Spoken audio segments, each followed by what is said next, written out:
पहले one day international match में दूसरी गेंद पर ही 0 रन पर आउट हो गए। सोचा कि बच्चा 16 साल का है, अभी तो नया है खेल में, लेकिन किसको पता था कि यह इंसान जिद्दी इंसान है और इसी जिद्दी इंसान को बाद में क्रिकेट का भगवान माना गया और सेंचुरीज की हाफ सेंचुरी और हाफ सेंचुरी की सेंचुरी भी लग जाती। अगर ये खिलाड़ी 8 या 10 मैच और खेल लेता तो 0 से जिद्दी बन गए। जिद्दीपन ने हीरो बना दिया। जिद ने जीरो और हीरो के बीच में पुलिया बना दी। दुनिया के कई रिकॉर्ड्स तोड़ डाले इन्होंने। एक सामान्य कद के खिलाड़ी किसी खेल के भगवान कैसे बन गए? अब क्या कहें उनके बारे में। बच्चा बच्चा जानता है, बड़ा बुजुर्ग जानता है। उनकी जीत ने उनको 16 साल की उम्र में इंटरनेशनल टीम में जगह देकर उनको मैदान में उतार दिया।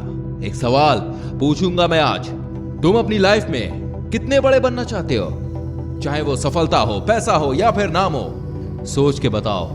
एल्बर्ट आइंस्टाइन जितना बड़ा, जिसका नाम अभी तक किताबों में चलता आ रहा है। और जब इस पृथ्वी पर जीवन रहेगा तब तक विज्ञान है और तब तक एल्बर्ट आइंस्टाइन की छाप को विज्ञान की किताब से हटा नहीं सकता।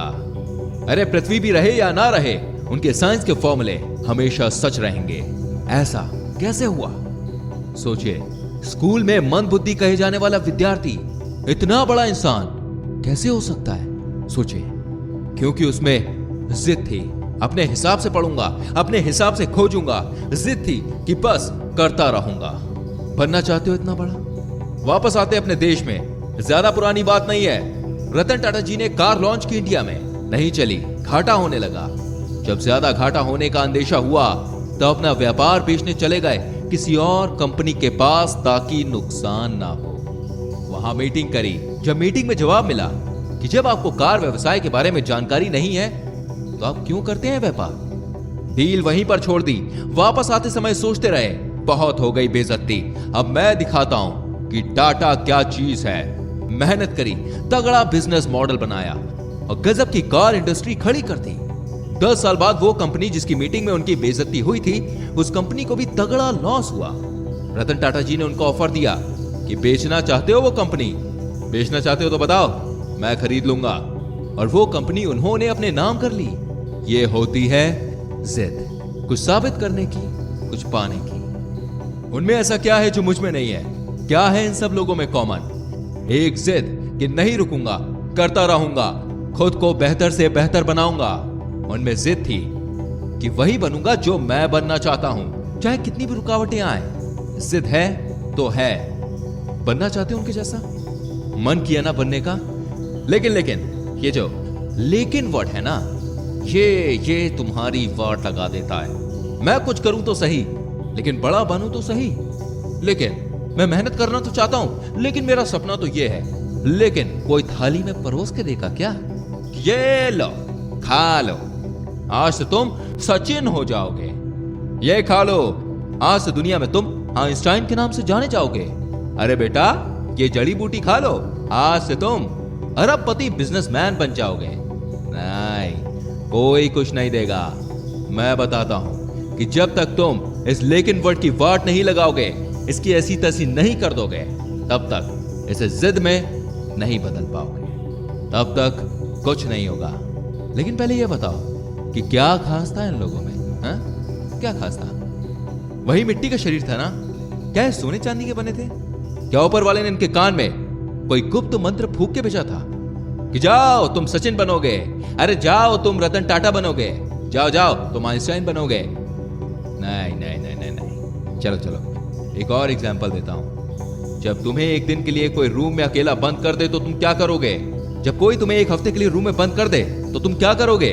और टाइम पीरियड बढ़ाओ, ठीक है। जब तुम्हें 1 महीने के लिए कोई रूम में अलग थलग बंद कर दे तो क्या करोगे तुम? नहीं नहीं नहीं नहीं नहीं, अभी भी नहीं हुआ। अगर तुम्हें कोई 1 साल के लिए किसी काल कोठरी में बंद कर दे तो क्या करोगे तुम? जान निकल जाएगी ना। अब मैं तुम्हें एकदम से कहूं, नहीं यार, तुम्हें तो 27 साल जेल में रहना है, तुम तो जीने की उम्मीद ही छोड़ दोगे, है ना? कि जब तक मैं बाहर आऊंगा मैं बुढ़ा हो जाऊंगा, बाल सफेद हो जाएंगे, मेरा शरीर कमजोर हो जाएगा, आंखें धुंधली हो जाएंगी, तुम्हारे कई बुजुर्ग रिश्तेदार परलोक सिधार जाएंगे, शायद तुम्हारी पर्सनल लाइफ भी तहस नहस हो जाएगी।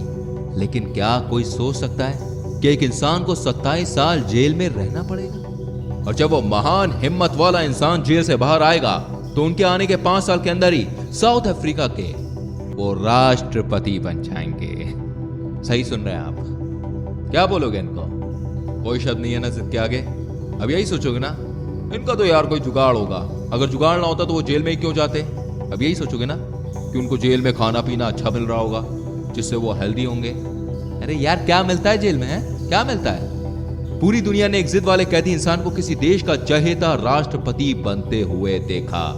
भारत से भी भारत रत्न अवार्ड जीत कर ले गए, वो करोड़ों दिलों को जीत के ले गए। अब बोलोगे यार ऐसा तो कोई करोड़ों में ही होता है। हाँ बात सही है आपकी। करोड़ों में एक ही वो इंसान होता है जिसके पास इतनी जिद होती है। वो इंसान बार बार गिरता है, बार बार उठता है, गिरता है उठता है फिर गिरता है, लेकिन उठना नहीं छोड़ता क्योंकि वो जिद्दी होता है। जिद होती है, सिर पर एक जिद होती है कुछ करने की, बस बाकी सब कुछ सेम होता है। वो हम जैसा ही पैदा होता है, लेकिन जब दुनिया से जाता है ना तो दुनिया का बच्चा बच्चा उनको मिस करता है। हर न्यूज चैनल, हर अखबार उनके जाने का गम करता है कि हमने एक महान इंसान को हमेशा के लिए खो दिया।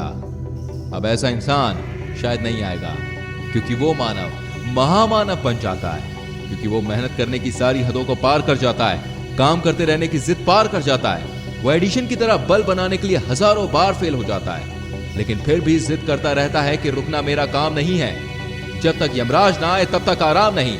यमराज भी आएंगे तो बोलूंगा सर थोड़ी सी मेहनत कर लेंगे तो प्लीज। जिद मत छोड़ा मेहनत करने की दोस्तों, हद पार कर जाना है जिद करने की, तभी बनोगे आप एक महान इंसान। तभी याद रखेगी दुनिया तुमको तुम्हारे जाने के बाद। लेकिन इस लेकिन वर्ड को तुम डस्टबिन में फेंक देना, अपने आप से जंग के लिए माथा टेक देना, जिद में खुद को झोंक देना, अपने आलस को ठोक देना, लेकिन जिद मत छोड़ना। वीडियो पसंद आई हो तो लाइक करो, शेयर करो, चैनल सब्सक्राइब करो, बेल आइकन प्रेस करो ताकि अगली वीडियो भी आप तक पहुंचे। मिलते हैं अगली वीडियो में। जय हिंद, वंदे मातरम।